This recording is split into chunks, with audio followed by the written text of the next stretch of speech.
Papa Ngagne Ndiaye dafa wane à 100% que ni dafa dugg ci politique waaye nag mën nga ni sax wanewul ni dafa dugg ci politique waaye dafa wane ni dafa jug ngir xeex ak Ousmane Sonko nuyu naa patriote yëpp. loolu nag xëy na su fekkente ne da ngeen a yam ci émission bu démb bii rek du ngeen ci xam dara wala su fekkente ne da ngeen a yam ci émission bi nga xamante ni moom la defoon mercredi bi weesu képp du ngeen ci xam dara parce que mercredi bi bële njëkk a jàll bi nga xamante ni ci la njëkk a lancé ay pic Ousmane Sonko émission bi daf ko def 5 parties yoo xamante ni ci diggante bi mu doon wax ak Ousmane Sonko partie bi ci njëkk mooy dafa bëgg a wane ne xam naa Ousmane Sonko jaare ko ci kan Ibrahima Diakhabi deuxième bi mooy mu wax ni Ousmane Sonko bu jàppee ni dañ koy xeex en tout cas fii ci faram-fàccee kenn xeexu ko fi daal di daggaat loolu xam ni wax ji mi ngi tàmbali di exagérer wala mi ngi tàmbali di féetewu ci boppam kese mu daal ni wala boog fii ci Futurs Médias kenn xeexu ko fi bi mu waxee loolu doyu ko mu daal di jàllat ci l'observateur mi nga xamante ni mooy attaqué Ousmane Sonko mu daal ni l'observateur mënul bind ay in yoo xamante ni yëpp day favorable ci Ousmane Sonko loolu mooy deuxième partie bi. troisième partie bi mu dugg ci li nga xamante ni mooy Farba Ngom daal ni Farba Ngom sama yoon nekkul ci li nga xamante ni moom lañ koy toppee waaye dafa war a génn parce que docteur ci boppam moo wax ni Farba Ngom mënatu la nekk ci biir kaso bi loolu mooy troisième partie bi. quatrième partie bi mu daal di wax daal ni Badara Gadiaga ci boppam li mu wax aayul maanaam waxut lu tax mu war a dugg kaso parce que Badara Gadiaga dafa wax daal ni baatu yàkkataan daal ni gisul baat bu gën a rafet baatu yàkkataan loolu mooy quatrième partie bi. cinquième partie bi mu ñëw ci Macky Sall ci jëmmam daal ni Macky Sall jaay doole moo ko fi jëlee da doon jaay doole Ousmane Sonko Ablaye Wade dafa doon jaay doole Macky Sall Abdou Diouf dafa doon jaay doole Ablaye Wade waaye nag ba tey waxul ni Ablaye Wade waxul ni Ousmane Sonko day jaay doole kii wala kee loolu nag maam lu mu wax la daal koy côté dëgg la loolu mu wax noonu dëgg la mais ci ay biir waxam dafa bari loo xamante ne lu mu wax du loo xamante ne du dëgg de un li mu wax muy dëgg ci Macky Sall mooy ni Macky Sall dafa doon jaay Ousmane Sonko doole loolu dëgg la waaye dëgg ji amul importance fi mu ko waxee parce que ba ko Macky Sall di def musul ñimee taxaw daan ni Macky Sall day jaay doole Ousmane Sonko moo tax dëggam jooju dëgg la joo xam te dañ koy sànni ci àll ba wax ju yàqu la. Pape Ngagne bu ngeen fàttalikoo jamonoy 2021 bi nga xamante ni coowal Ousmane Sonko jib na dafa amoon benn chronique boo xamante ni mi ngi ko doon def par semaine mu tàmbali ko tuddee woon ko conférence chronique boobu def na ko 3 fois waaye lan moo ko teg pression ba mu bàyyi ko loolu noonu li koy wane mooy tey jii bi nga xamante ni ñi sàngoo woon deru bay ñëpp génn nañ bi ñu jàppee Badara Gadiaga chronique boobu ci la waxoon daan ni man defuma politique waaye ni ñu def Khalifa Sall def ko Karim Wade bu ñu ko bëggee def Ousmane Sonko dañuy wane ni kon Macky Sall dafay xeex ay opposants rek bi mu ko defee benn yoon ñaari yoon am na lu ko teg pression ba mu bàyyiwaat ko ba ñemewul continuer di def chronique yooyu kon Pape Ngagne Ndiaye ci jëmmam ñi nga xamante ni ñoo koy réponse tey jii maanaam xamuñu ko woon démb beneen bi ci des mooy Pape Ngagne ci jëmmam moom donte ni wane na ni ku yàgg a bañ Ousmane Sonko la ku yàgg a contrôler Ousmane Sonko di xeex la waaye daf ko nëbboon durant 2021 ba tey jii nii maanaam ñaawul woon ci xeex bi kon war ngeen a xam ni Pape Ngagne tey li tax mu riposte taxaw ni day xeex ak Ousmane Sonko loolu war ngeen a xam ni lu am doole la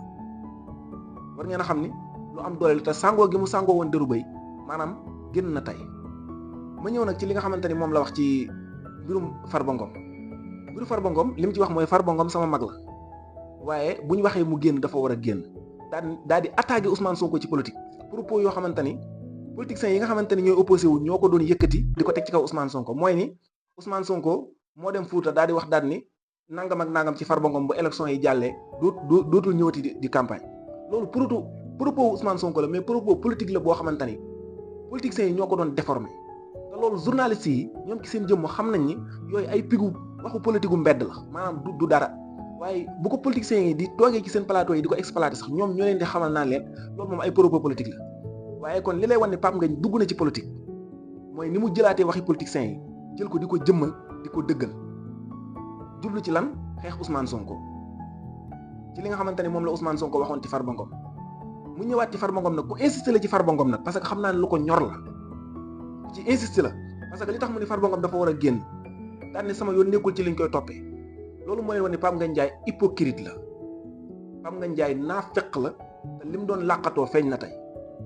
yow nit koo xamante ne dañ koy toppee alal réew mi ay milliards ñu jàpp ko ci téye ko kaso nga wax daan ne man liñ ko jàppee sama yoon nekku ci waaye dafa war a génn kooku su waxee ni réew mi moo ko ñor waxul dëgg taw wane na ni réew mi ñoru ko waaye intérêt boppam moo ko ñor xaritoogum xaritoog Farba Ngom moo ko ñor nekk gum nekk Farba Ngom moo ko ñor dèjà moom wane na loolu. deuxièmement mooy Pape Ngagne Ndiaye wane na ni moom dafay cautionner ay saaga waaye mënul ñàkk Pape Ngagne di cautionner ay saaga parce que fi nga xamante ni moom la gone yi jaar ak moom démb ak bërki démb di ko wan ne ko lii ak lii la fi sa bàyyi waxoon ci wàllum Ndaga Ndiaye ak xeet yooyu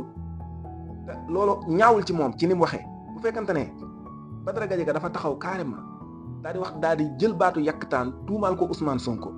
daal di saaga Ousmane Sonko ni ko yow bu am na réew yoo xamante ni boo fa nekkoon dootoo tëju ak nangam waxee ko wax ju ñaaw allié ko mu ñëw balaame loolu mu daal di ñëw daal di wane ne Badara Gadiaga wërta nekk ci kaso bi te Ousmane Sonko moo waroon a dem mu défendre ko kon moom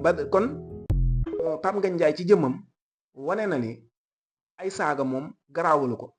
te it wane na ni ay saaga moom fekk ñu ngi koy jëmale ci Ousmane Sonko amul benn problème waaye ñi nga xamante ne ñooy saaga Ousmane Sonko bu ñu leen jàppee rek moom Pape Ngagne dafay tàmbali di xataraayu loolu moom wane na ko loolu ba tey nag maa ngi ci émission bu njëkk ba ñëwaguma ci deuxième émission bi nga xamante ne moom la def démb mercredi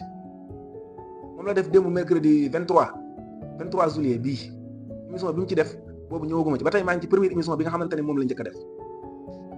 li nga xamante ni moom la waxaat ci mbirum Farba Ngom dafa continuer exagérer daal ni man xawma Farba Ngom ngir nëbbatu ni xawma Farba Ngom dafa tax mu daal di jàllaat daal ni man xawma Lat Diop Khadim Ba Iden ku nekk mu daal lay tudd xamal ni daal maanaam man ñooñu xawma leen waaye ku ci cautionné dañ laa war a bàyyi nga dem ku ci médecin wax nga génn dañ laa war a bàyyi nga dem loolu wane na ni Pape Ngagne ci jikko yi naafiqisme gu mag a mag la nekk léegi nag ginnaaw bi nga xamante ne def na loolu yëpp nag riposte yi nga xamante ni moo ci jib mooy gone yi 48 heures bi nga xamante ne defal nañ ko wan ko ne ko sa baay moo fi waxoon lii ci wàllum Ndaga Ndiaye wax way wu ñaaw a ñaaw woo xamante ni ci jëmmam ñoom ci seen jëmm war nañoo am kersa di dégluwaat way woowu waaye da ngay xam ni maanaam kuy cautionné saagay Badara Gadiaga sa baay buñ ne la moo wax ju ñaaw ji loolu daanaka dinañ xam ne daal mérito ngeen di cautionné waxi Badara Gadiaga ma doog a ñëw nag ci li nga xamante ni mooy deuxième émission bi nga xamante ni def na ko démb 23 moom la mujjee def ci mercredi bi mu wax ci daat ni ci première bi li fi mu njëkk a tàmbalee mooy dafa wane ni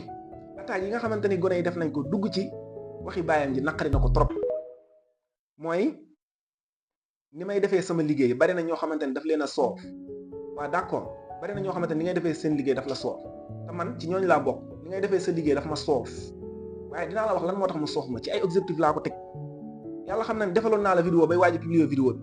waaye damaa mujjee annulé waat vidéo bi publier wu ma ko parce que damaa am sa kersa yàlla xam na ko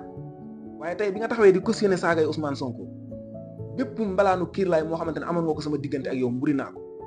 ngir wan la ni sa critique gi tegoo ko ci objectif man bañu ma ko critiquer Ousmane Sonko donte ni bëgguma ko waaye xam naa ne dañ ko mënul ñàkk nit ñi di ko critiquer mais ku bëgg critiquer Ousmane Sonko ci ay saaga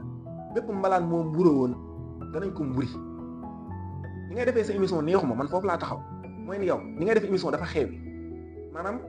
ki nga invité doo ko permettre mu génne xam-xam da ngay taxaw naan ko waaw waxal di ko harceler di ko wan ne ko maanaam yow da ngaa dëgër waaye question bu technique boo xamante ne mas nga koo laaj ab journaliste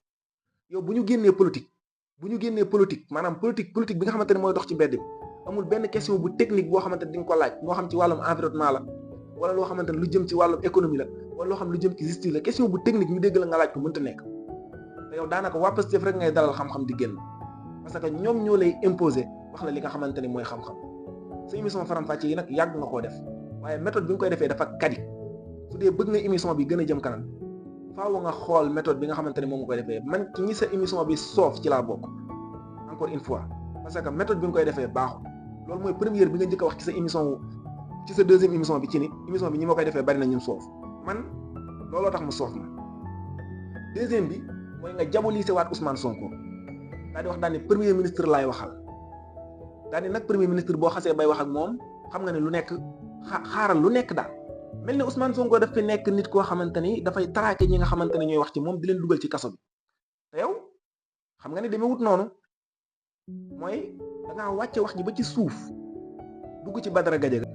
beneen booy bi ñu njëkk a tëj te moom mooy Abdou Nguer bi nga wàccee débat ba foofu rek la xam ne Pape Ngagne tubéy ji nga soloon wadd na parce que jëmmi Abdou Nguer ci jëmmam yow mosoo wax ba tudd Abdou Nguer te yàlla xam na ni nawloo woo woon Abdou Nguer ndaxte Abdou Nguer yow ñi mu woo koo teg ci sa plateau yow Pape Ngagne ak yow crédibilité bi nga doon ñoddi avant bu ñu la doon fay milliards ni la jëlal Abdou Nguer nga teg ko ci sa plateau xanaa li la teg pression ba nga génn nii mën na laa teg pression